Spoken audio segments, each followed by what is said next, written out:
Good evening, everybody. You're most welcome to the third in our series of Let's Talk Equine.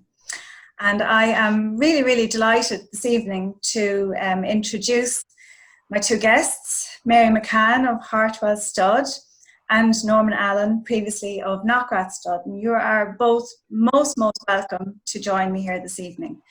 A big welcome also to all of the participants and viewers out there, and I welcome you also.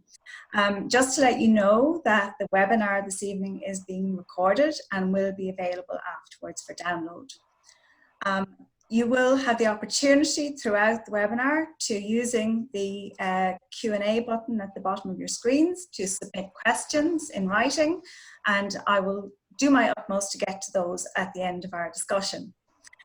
So I suppose, just as an introductory, I really feel in terms of introducing my two guests this evening that, really there's very little that I can say that you don't already know out there. Both Mary and Norman are so well known in the sector, and it is a delight to have them with me here this evening. Hartwell Stud, Mary's home, very much a family affair, and was founded in 1880. I think it's important to say that Mary was recognised in 2014 with an award from Horsesport Ireland for her outstanding contribution to breeding. And I think that most of us would agree that Mary has been an innovator with a progressive approach over the years. Hartwell Stud was the first stud approved by the Department of Agriculture for the collection and export of frozen and chilled semen and embryo transfers, something that we take for granted now.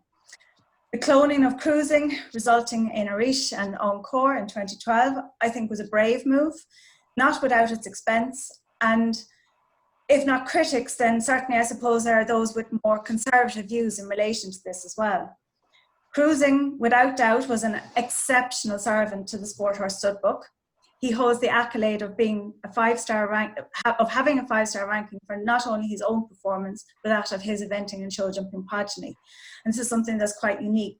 But I think what's even more exceptional is his legacy in terms of the broodmares that he's left behind as well, in both daughters and granddaughters.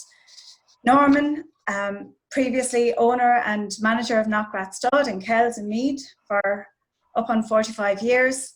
The stallion roster included over the years horses such as Ideal Water, Carol's Flight, Touchdown, who was in fact one of the first part warm blood stallions to stand in the country, Porsche, Carol Touche, and in his latter years, Crosstown Dancer.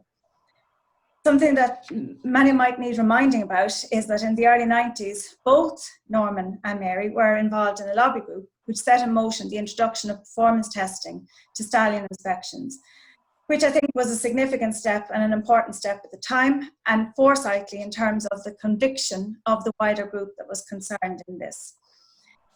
Norman is also an accomplished rider, notably landing the Supreme Hunter Championship at the RDS and Sugar Bob in 2012, and indeed proud father of Kelly, herself an exceptional rider, who earned an individual gold medal at the European Championships in 2009. And was since chosen for bursary receipt and has ridden with Ballypatrick Stables. So a big warm welcome to both of you tonight, and thank you for giving of your time. And we are going to get, I think, stuck in as we mean to go on. And maybe to start, if I could come to ladies first, Mary, what's the size of the broodmare herd that you're managing currently in Hartwell? We have around 12 mares. 12, 13, 14 mares. Usually we get about 10 foals from those every year. Mm-hmm.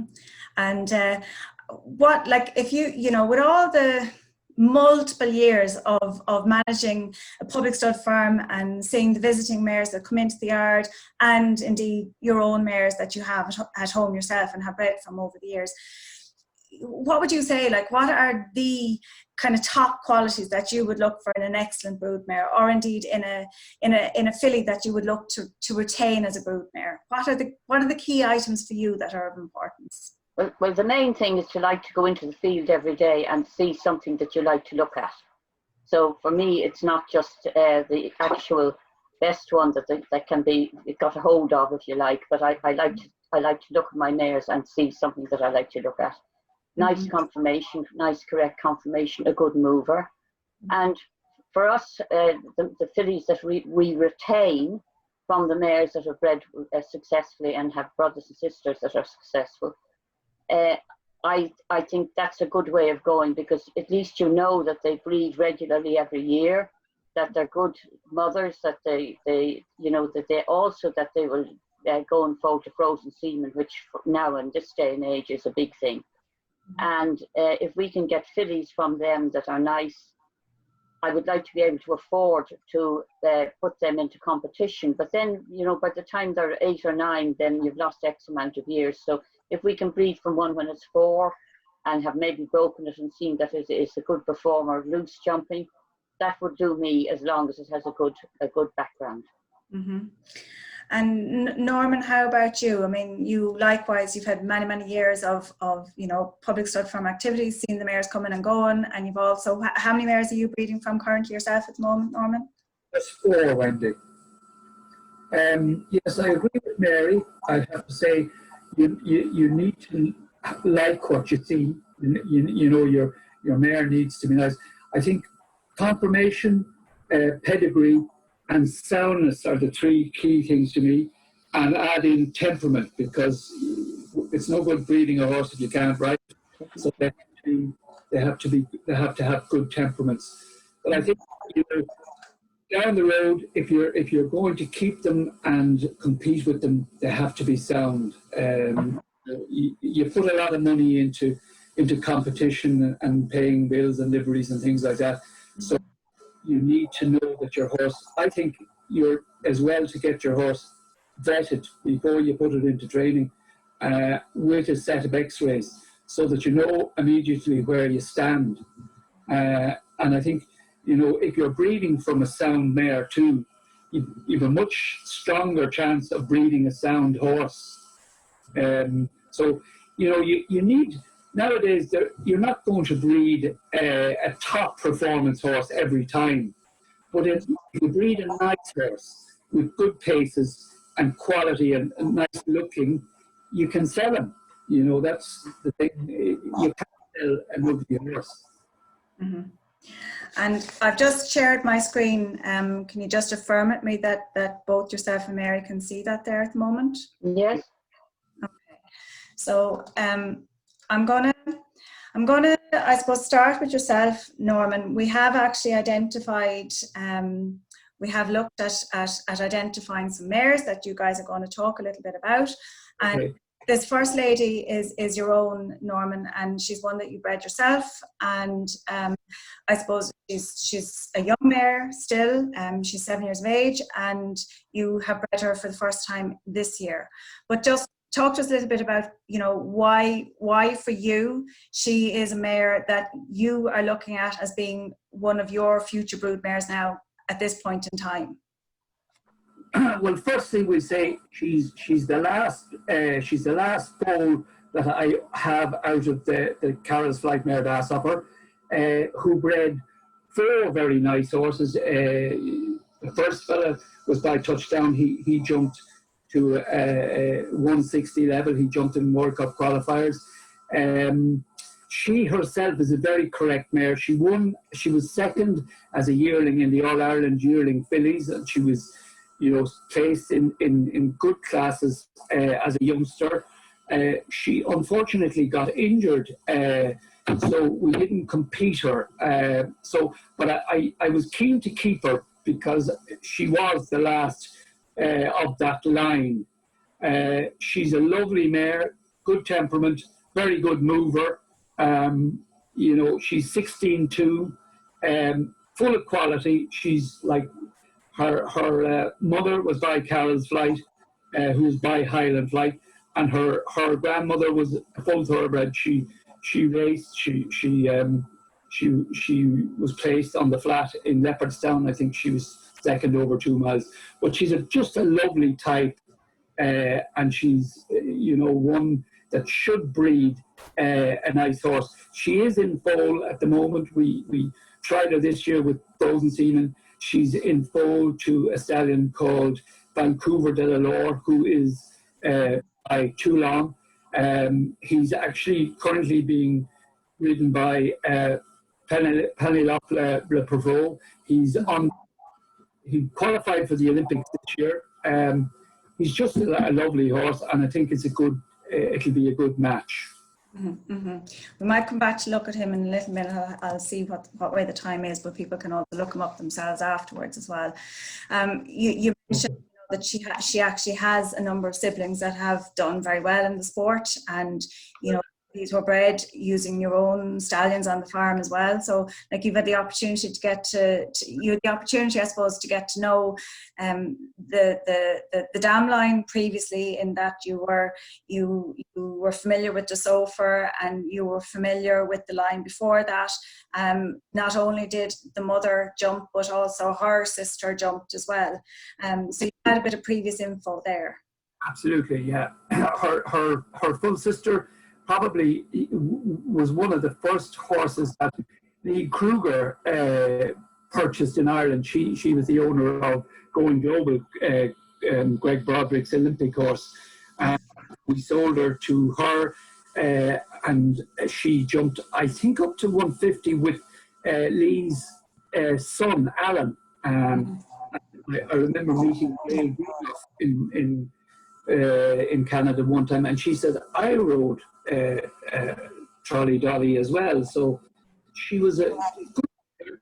And then at the moment, probably the best foal currently out of Trolley Dolly, or out of who's by Checo. He's currently being ridden by Alexander Butler, and he's moved up this year to the bigger classes, the 145 plus.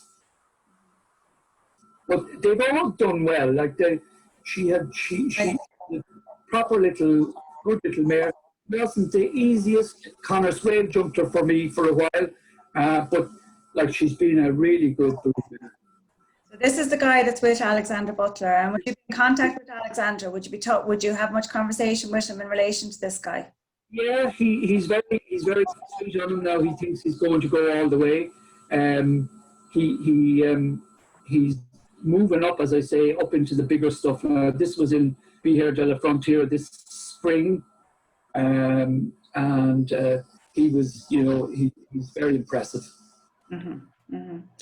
So I suppose, like you had the decisions, you used Touchdown 4 times initially with the mare, and then you moved across to Porsche. Unfortunately, that animal deceased. You moved on to Son of Touchdown and Carratouche, and then you used Chekhov, and then you went back to Porsche. You really liked actually the horse that died in 2008. Yeah, a stunning looking horse. He was great. Yeah. So, I suppose you had a transition of learning through the period with the mare in terms of the kind of progeny that she produced, and like, how important was it to stay in touch with the riders and stay in touch with the progeny, we'll say?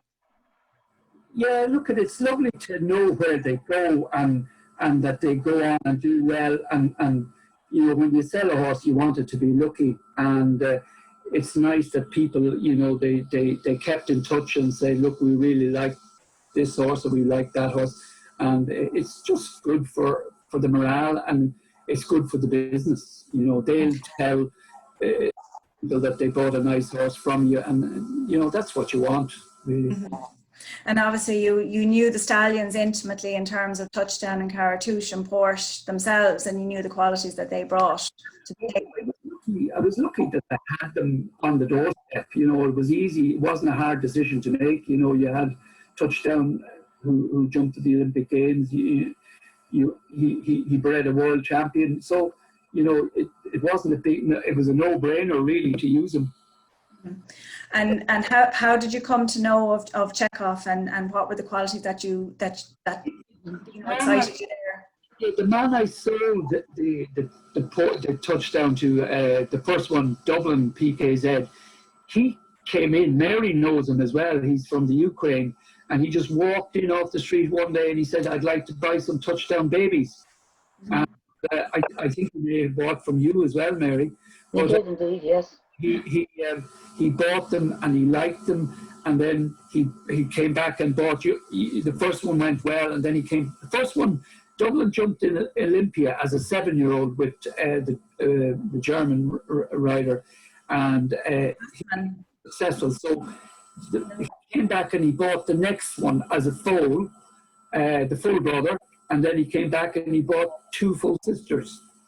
And he told me on the way home back, he's from the Ukraine, that he sent the 2 fillies to Clinton. And he said he bred a good horse from one of the fillies, one of the mares by Clinton. Mm-hmm. Okay. And for you, like as a breeder and somebody who rides and has intimate relationship, and in the sense of I don't come across the wrong way, in terms of very good relations with riders out there and with, you know, performance people out there, like did you know what you had? Did you know what you had before they left the yard? You would have, like the first fella we had, we sold as a 3-year-old, and we had given him a loose jump, so we knew exactly what we had there. The last guy, Pico, I never gave him a jump. He was a 3-year-old colt that I intended to keep, and as they say, a man walked in off the street and made me an offer I couldn't refuse. And he turned out to be very, very good. And Alexander started to ride him, and I saw him jump as a 4-year-old. And I said, gee, he's very good. Would you sell him back? And they asked me about 10 times what they gave me. Mm-hmm, mm-hmm.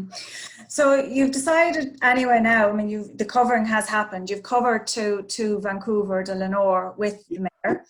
And we'll just do it, if this works for me here now, we'll just put on a little short little video of this guy, and hope that works.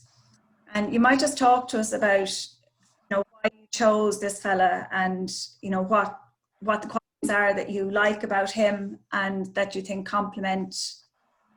He's very, you know, he's a good-looking horse. He has plenty of size. He's very athletic. Like, I love Toulon, his sire.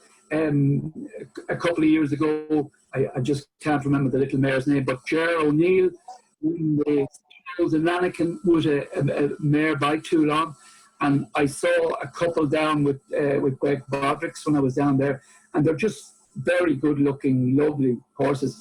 And this fellow qualified for the Olympics this year. Unfortunately, there's no Olympics, but he's a horse on the up. I think he's we haven't seen the best of him yet, but he's very scopy. Mm-hmm. And seems to be very rideable. In fairness, now she's a serious jockey, but he's just a lovely horse, Wendy. Mm-hmm. Mary, what do you think of Norman's choice? Oh, very nice. Wish him all the luck. Thank you. So that's a big thing that you need is a lot of luck. You need a lot of luck when you're breeding, Norman. I quite agree. Yeah.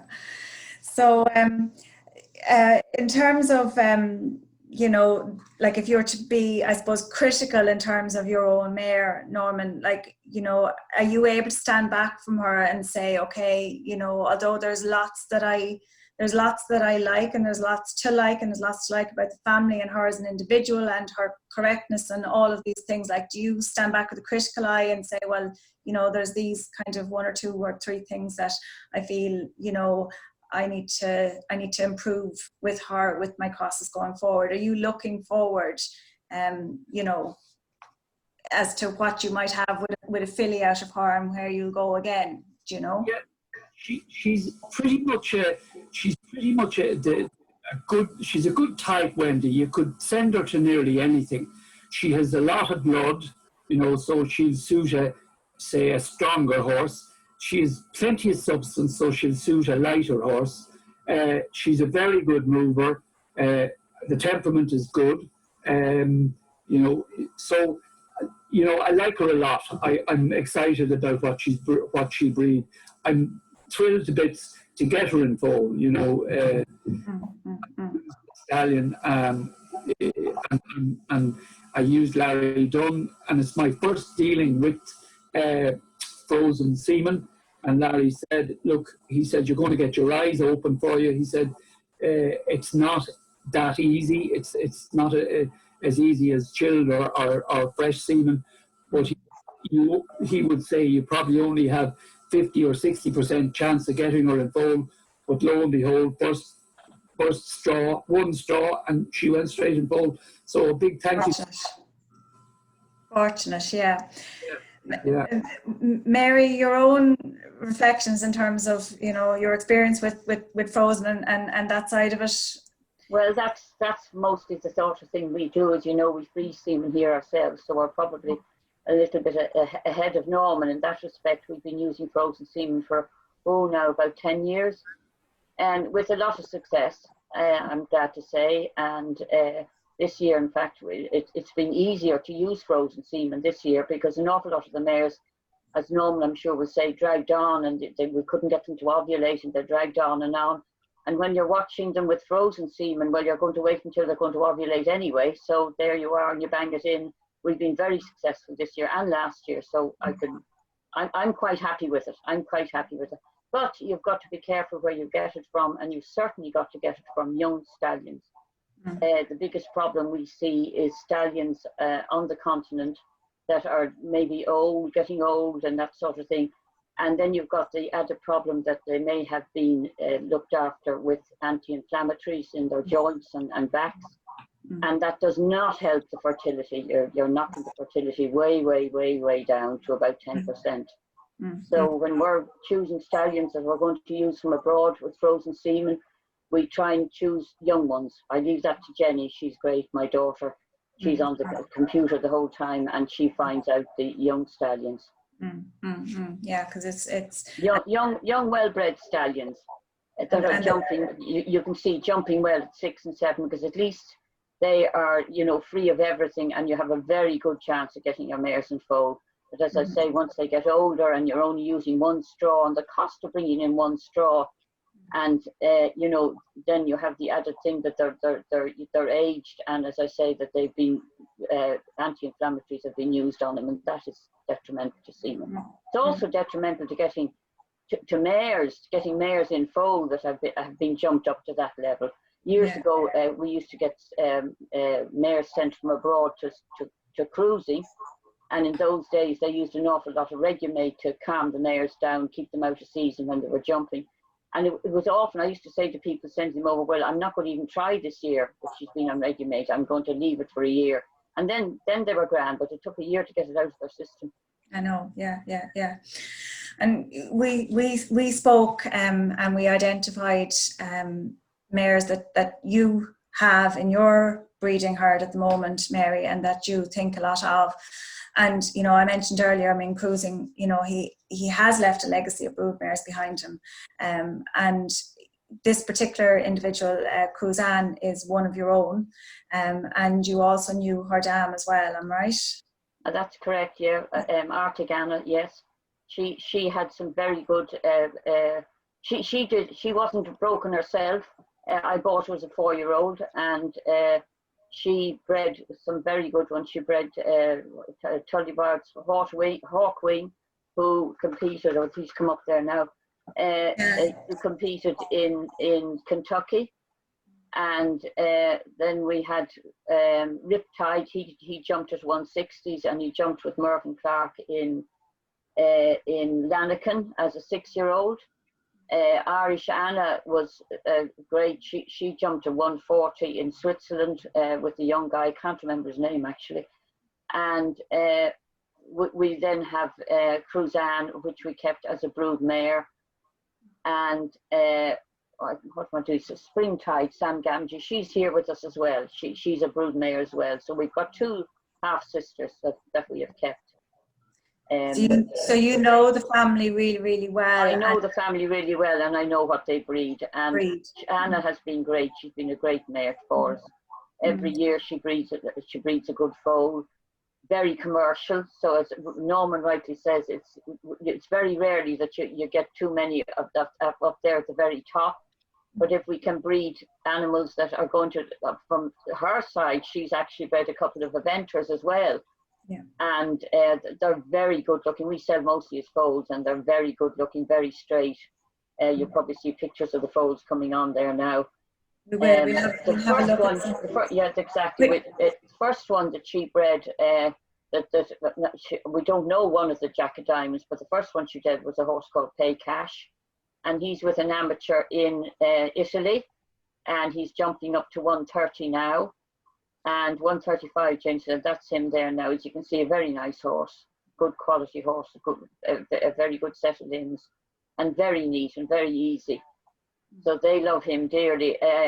The lad that rides him just doesn't want to give him over to a professional to go any further. So he's delighted with him the way he is. And the next one is she's a 6-year-old now. Of course, they've all missed the beginning of this season. She was in Dublin. She qualified for Dublin, and she jumped in the 3-year-old class and was sold then to Belgium. I think she's in Belgium. And this is her now last year as a 5-year-old. And she seems to be very nice. They're very happy with her. They were heading for the breed classes this year, but of course now they're gone. Everything has been interrupted totally. She's by Valiant, a horse I'm extremely fond of. And we bred her a couple of times to Valiant with great success. Why was it you think she went so well with this guy, Mary? I don't know. He's a lovely horse. He's very easy ridden, as you can see. He's by Hartwell, and he was ridden then by Lisa Rosbottom, who still owns him actually. And we've had him here as a stallion, but he's so very neat and very easy. I love the horse dearly, and the other one thing about him is too that he's actually commercially both sides eventing. He says there's a very good event horse by him that was second, I think, in the young horse classes in France last year. What do you call it? I can't remember it anyway. Don't worry. Exactly. Then we went on to. I'll just show the Armitage here. The Armitage, the first Armitage was bought by Peter Charles, and Peter's just broken him now. He's just rising 4, and Peter sent me this little clip of him. The Cruising Armitage cross went very well. Armitage is a lovely horse. I saw him jumping in Zangerside, actually, Armitage, as a 4-year-old. And bought semen from him then, because it's great to be able to buy it. You buy it cheaply at that time, and you always have it then in the pot at home. And there's Armitage now. I think he was ridden by the sons, the Ida Clatter, in the juniors. Yeah. You dug out that video from somewhere. I dug it out, Mary, out of the drawer. I dug it out, yeah. But the qualities that you know, what would you say differentiated the progeny by Armitage and those from Valiant? From Valiant. You went to Armitage twice. Yeah, Valiant would have slightly more blood. But I mean, that fella looks going around there as he's plenty of blood, but he breeds him a little bit stronger. And Armitage is gone. I mean, also there's the expense. If you can get your semen cheaply, I remember buying that at $350. And now I think he's about 1,200, and you've got 3 or 4. That's the Armitage 2-year-old that we have at home, and that's him, the bay horse there now. A bit of a slow-mo on the video. What are the qualities that you like about this guy? He's got a lovely temperament. He's very like his mum to look at, actually, and which I would have to like. He's a very good mover, as you can see there. And we've already given him a few jumps, and he jumps really well. So what more can we ask for? And then, because I think Peter bought the next one as well. I think Peter bought the other foal from us. I think the writing's gone a bit funny there. I'm going to move on to the Scuderia Cross, Mary, your 2020 offspring. We'll just have a little bit of a look at that, and you might just maybe mention why the change in stallion there. Well, Jenny's been watching on the internet all these young horses, and I actually fell for Tobago's Ed last year. I thought he was unbelievable. He's a machine to jump. He won 3 qualifiers which was nearly unheard of, I think, 3 qualifiers for the World Cup finals in Gothenburg last year, 2019, and he was 3rd in the final. He was 3rd in Aachen last year, and was on the German team for the Olympics. And of course, now there's no Olympics, like Norman was saying. But I think he is a gorgeous, gorgeous horse, and this might make you laugh, but to see him jump, he would remind you of an Irish horse. This is him here now. Yeah, this is him now. He's ridden by Daniel Dicer, and he's in a snaffle, and the horse is a machine from my point of view. He's not a huge, big horse, which doesn't worry me. If they're 16-1 is good enough for me. Mm. But he just would turn on a sixpence. We got some friends in France who actually travelled to see him jump, because they say he really is a machine to jump. Mm-hmm. And he's beautifully bred. He's by, I have to look it up now, what's he by? Tangelo. He's by Tangelo. Tangelo, Mr. Blue, and Fine Shit van der Richter. Exactly. Yeah. He's just a lovely horse. So we decided we'd get to see him from him last year. And the filly is the first, and in fact the mare's back in foal again to him. Mm-hmm. And Gina's nice mare, Copperhead Cruise, that Alexander Butler jumped up to about 140s. She's got a lovely filly this year too, and we'll keep those 2 fillies. Mm-hmm. Yeah. Hopefully I'll be able to afford to put them into training, but it's getting very expensive, Norman, isn't it? It is, Mary. It is, if you're putting them into training to sell, it's not easy. Your customers are few and far between, unfortunately. Exactly, and if you're putting them, even for me, if I'm going to keep those 2 fillies, putting them with somebody is grand, but you're going to have to put by about 8,000 a year. So if you want to get them up into, let's say 130s, you're talking about at least 3-4 years. So your broodmare is going to be costing you about 30 grand before you've even put a foal in her. So if you can get the offspring into good yards, that's another problem. We sell as foals, and it's getting increasingly difficult to get them into good yards. The amateur people have a lot of money to spend, and they love to buy good animals as well, but then they're often just ridden at an amateur level, so that doesn't help us to improve our bloodlines.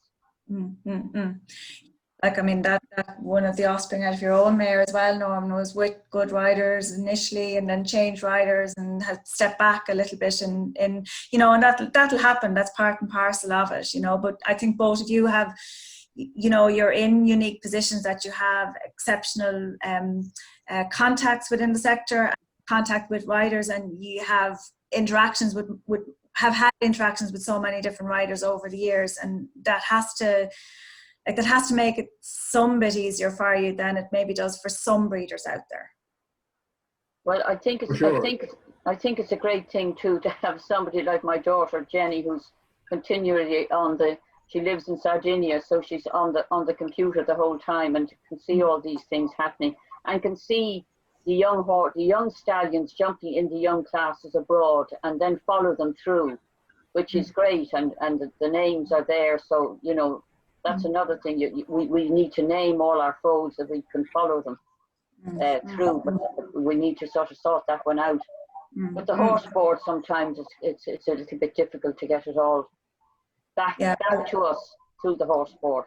It's managing all of that and being able to see the follow through for the progeny. I was going to ask you, Mary, when you're choosing stallions, do you think beyond the current cross? Do you think to, if I get a filly, where am I going next? We always talk about looking back, we always look about looking rearward in terms of the dam line and the wealth that's within the dam line and the siblings and all the rest of it and the wider family. But do you look forward? Do you think about where you're going to next? And I'd ask that question in a moment of Norman as well, you know. Well, I think we have a problem there, because the world is changing and the way people deal with horses is changing, and the way that we get them into competition is changing. In my day way back, let's say with cruising, you just had the top level of about 200 horses, and then you had a couple of sort of, they were 4-star shows, and then you went down to maybe a 1-star show. But now you've 1, 2, 3-star shows and 4-star shows if you're lucky enough to get there. But I mean, it's very difficult to get there. It's all a very pricey money thing now to get into these big shows. I'm sure Norman will agree. But in choosing stallions now, it's all changed. I mean, even before when we it's 8 years, 7 years, 8 years since we did the clones, and that has all changed again. Breeding is changing so much that it's very hard to look ahead. You've got to stick to your fact that you like a good-looking mare. She's a good mover. She's got good conformation, and she's going to breed for you good straight animals. And if they don't jump to 6 foot, or not 6 foot anymore, what is it, 160? If they don't jump to 160, at least if they jump good rounds at 130, they're going to be saleable commercially. And what more can we do? We can only do that and hope for the best.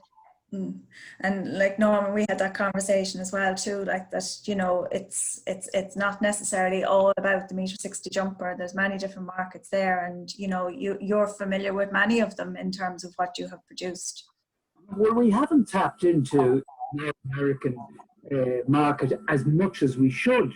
You know, there's a seriously huge trade out there for what they call the hunter, the American hunter. He jumps round over a metre to a metre 10 course, and to do it in the right way, to look nice, to move nicely. Young, small American girls that wouldn't ride, you know, they're not good riders, but the horses have the temperament to take them around and do most of the work. And they're a phenomenal trade if we could be tapping into that market. For lesser horses, we'll say the ones that are not going to jump 160. All they have to jump is 110 or 120. And that market, we don't tap into it all, and it's a huge market. And it's back to the point that you're both making in terms of having sound, correct, good rideability, all those things. They're all those characters that are important, but the production element is so important to go with that. They need the temperament. They need to have a really good temperament that mugs can ride them, because a lot of them out there are not great riders. But you know, the horses have to do an awful lot more for them than we would. Mary, we spoke of this mare as well too, Spinnaker. A little bit about her. Spinnaker would be the other side of it, would be the eventing side of it. And we had a mare many years ago called Barney Kopensky, who won a couple of races, and she bred the mare you see there on the in front of the October breeder, and she was a very, very, very good mare. She was by, I have to look it up now, she was by Good Time, and she actually pointed for us. There you can see her many years ago getting washed off after schooling. Her first foal was a horse called First Mate by Cruising, and he went with Peter Hennigan to, he got as far as Badminton, and then her next one was the grey horse Bosun. He got as far as Badminton as well. So if you have two horses that have competed at Badminton, you're not doing too badly. No, indeed. Bosun was a really lovely horse. I was mad about him. The other horse I didn't know as well. We didn't have him as long. And then they were both by Cruising. Then we were near the end of the days. I was trying to get a filly out of her by something different so that I could go back again to Cruising, if you like, or to Cruising's bloodlines, and we bred what was his name? Buccaneer.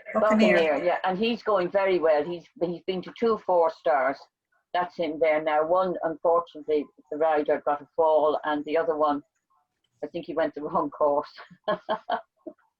And then she bred a really good amateur horse. That's him cruising as well. He's in Italy.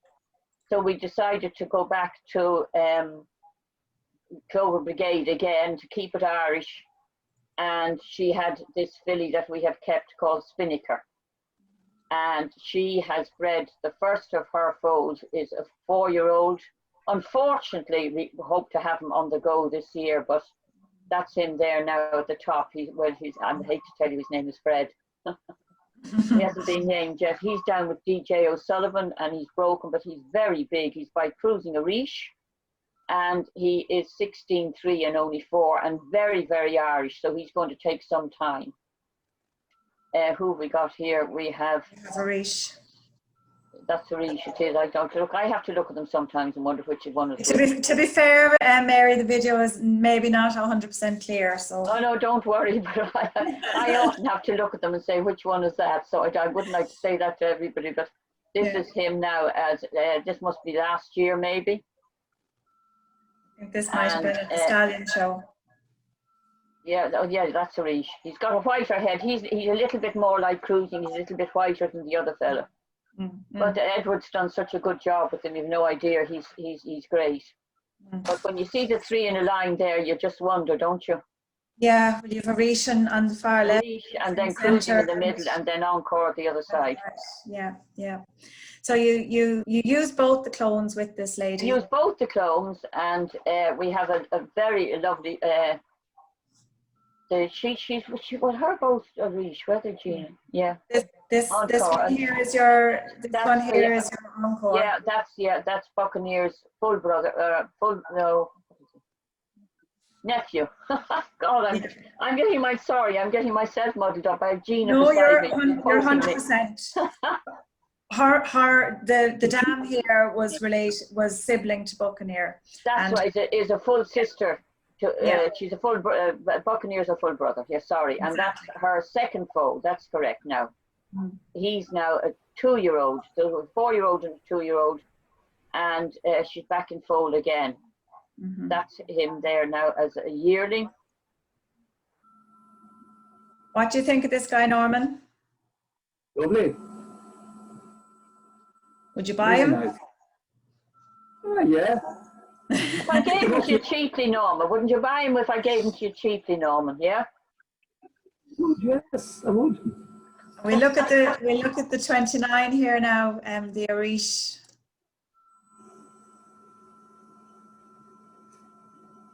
This is the 2019. That's the 2019 filly, exactly. We have her still. She's lovely. I'm very pleased with her, actually. And it's just nice to be able to go. It's nice to be able to go out in the field among the yearlings and see them all, coming along really well. We had a lot of fillies last year, and we're going to retain some of them. That's actually what I was just going to ask you. Is this now? I mean, this is the first filly out of the mare. Would you look at her possibly? Yeah, I possibly would, but she is young. The filly is young, so we've got plenty of time to think about that chestnut filly in front with the white leg. Now she is out of another full sister to First Mate and Bosun, which we did keep, and we were a bit unlucky with her because she had she has a filly that's breeding down the country with a gentleman in Kerry, and then she unfortunately had to have a section. So it knocked her out for about 3 years, but she since then has had 2 lovely foals by Valent, my old pal Valent, who I'm so keen on. Norman, you buy a lot of foals, am I right? Like you travel and you look at foals, you purchase a lot of foals. What's important for you when you're assessing foals? What are the and like you've judged, you do a lot of the judging as well too. What's important to you when you're looking at foals? I suppose you first thing you look is at the conformation, see that they have good limbs, always a nice head. You need a nice head. It's the first thing you see. good length of rein, and then a nice pedigree. I have a very nice 4-year-old that I thought as a foal. He's just been backed, but he was by Cannon, and he was out of a Guidam cruising mare. And I remember the cruising mare jumping with Stevie Mackin, and he's a gorgeous horse. Again, he's good to take time. He's very big. He's 17 hands. Great temperament, fantastic temperament. But I just love the bit of cruising. He certainly was a prolific sire of broodmares, and you see nice horses jumping all the time, and you're not surprised when the people tell you it's out of a cruising mare, Yeah. But I like to buy a nice foal first of all. I'd be strong on confirmation. He has to tick a lot of boxes as they get older. If there's a flaw in the confirmation, it normally gets worse as they get older. So you have to try and buy them pretty nearly as correctly as you can from the word go,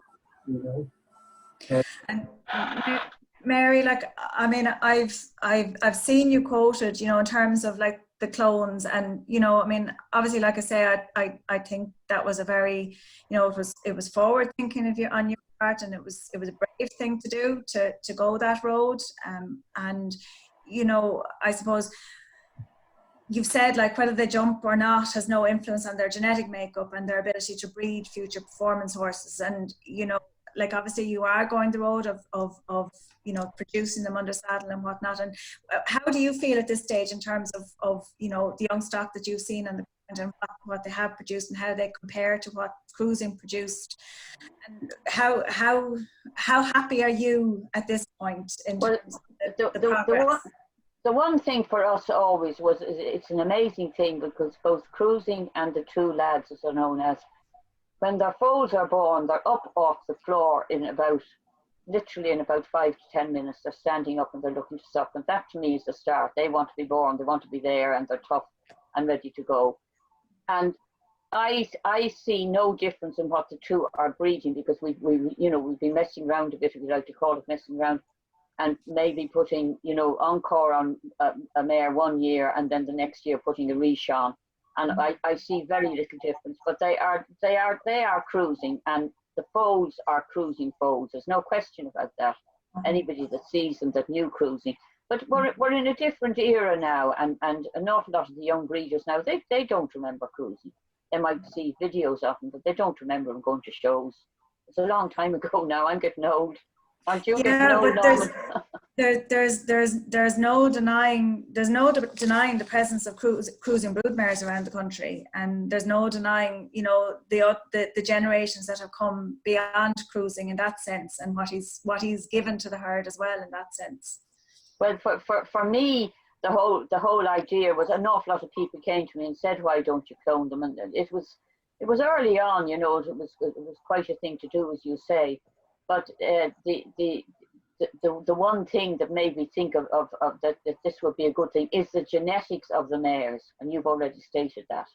And we still need those genetics here in Ireland, the tough mares that are born on limestone land, that are going to keep going. Whereas in this day and age, the horses on the continent, they don't last. I mean, Norman will say that to you as well, that anything that's born in Ireland, at least it's going to stand up to rigours of the life that they're going to lead, a good upbringing, and hopefully nicely broken and then sold on.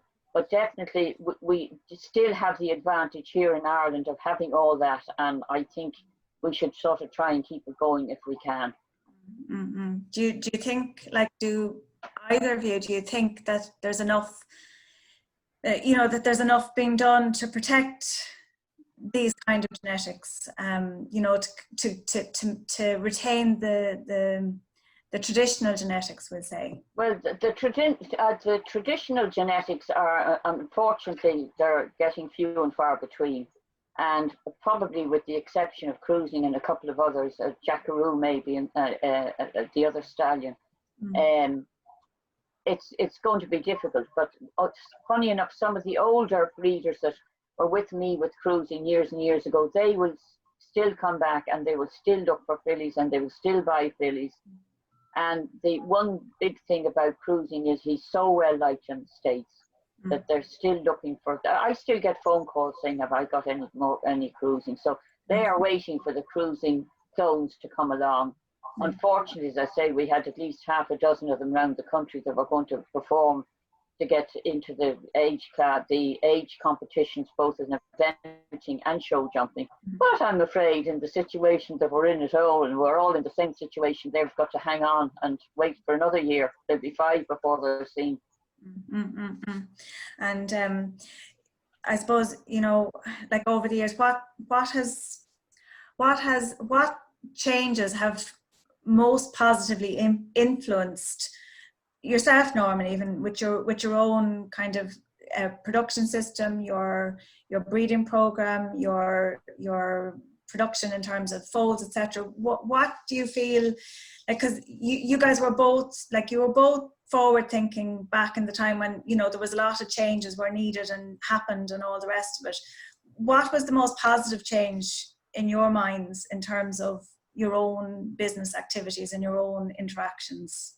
Well, I know, like Mary being very traditional there, but I think that we have moved wider. We're going worldwide now. You can basically cover your mare with any stallion in the world with a phone call. You can get semen from anywhere. I think at the end of the day, our mares need to be very good. You know, you can't breed a silk purse out of a sow's ear. If your mare is no good, you have very little chance of breeding a good horse. So you have to try and have as good a mare as you possibly can. Go out there and find them. With pedigree, you know, you definitely need pedigree. But as the thoroughbred breeders will verify, for years and years, like Ireland is the perfect climate to breed good horses. We have, as Mary said, the limestone land, the good grass. We breed very good horses. We have very good riders in Ireland. We have very good producers. So, I mean, we have everything that you need. We just, unfortunately, have to get to shows in Europe. We have 2 seas to cross.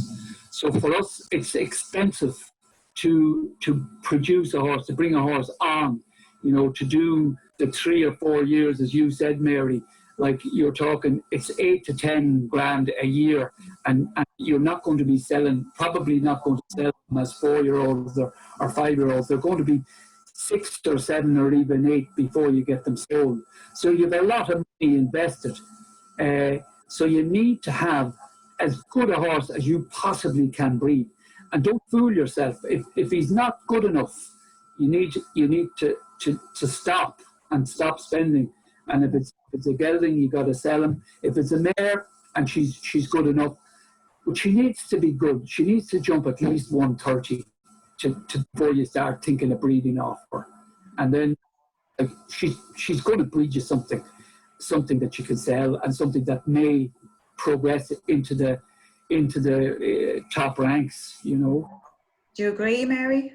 Yeah, it's the time element. That's why we actually breed from a few mares that we don't compete with them, but that are brothers and sisters of things that have competed at a pretty high level.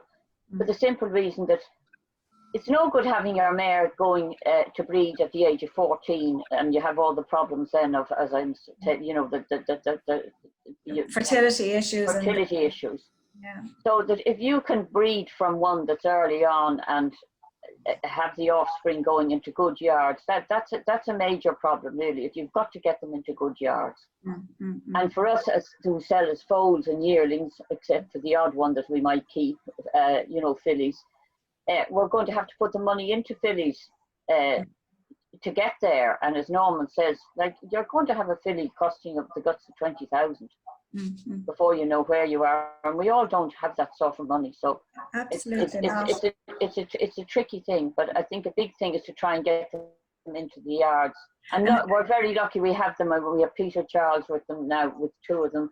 And we have Orange Eventing has a really nice colt we're delighted with. So if we can do that, that's the tops of the eventing scene and the tops of the show jumping scene. So we have to wait and see them coming along and hope that they're going to be good enough. I'm actually, sorry, Norman, just 1 second. I'm actually just interested in terms of following that through. Like, are you actively trying to, promote your animals to specific riders? Do you get active in that domain, or are they coming to you? Like, well, how is that working for you? They basically come to us, which is where I don't sell in sales. Basically, as I say, Jenny's very good at what she does, and she has them up on the internet the whole time. So the people see them moving, and then they ring us up and say, well, and okay. Hopefully, that's going to work. That's the new way of selling, I'm afraid, and that's the way we're going to have to go. Yeah, but you are then in effect being active about putting the horses. Oh, very, very much so. Very much so. Sorry, Norman, I cut across you there a second ago. What were we going to say? I was, you can do that.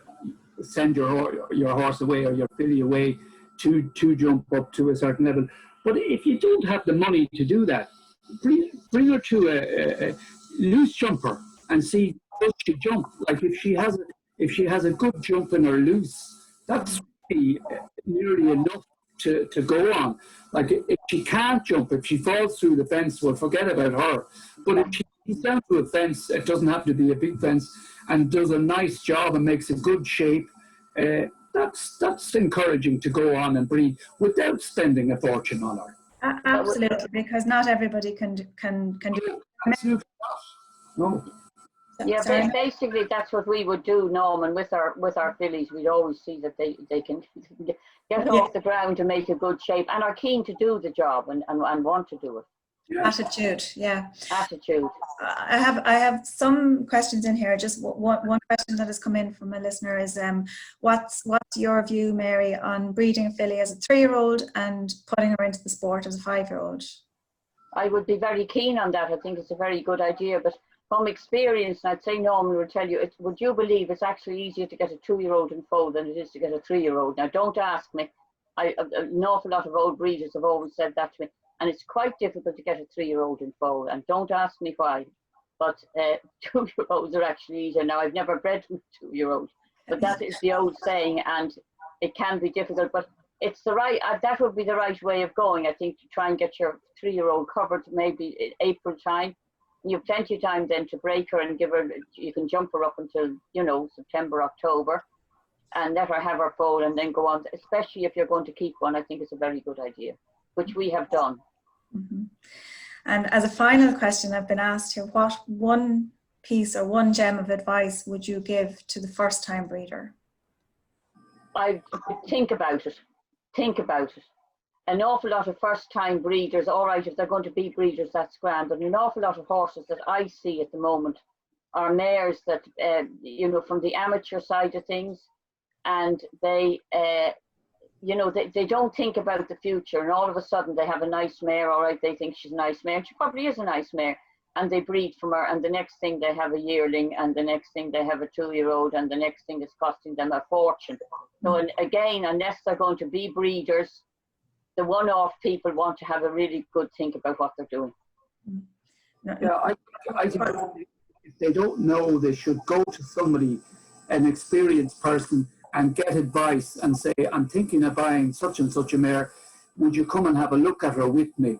And, don't buy blind, buy the best you can afford. And if you're not sure, get somebody to give you a hand. Mm-hmm. And the other thing is, Norman, get her vetted and get her gynecologically examined to make quite sure that she's all right, because there's so many people just go out and buy and don't really think of looking into that at all. Yeah, that's an absolutely excellent point, Mary. So it is. Well, look at, I actually could sit here for another hour and stay talking, and we would, I'm sure, still have many more things to bring to the fore. I really, really appreciate both of your time, because I know this is a really busy time of the year for you both. One mare left to foal, Mary.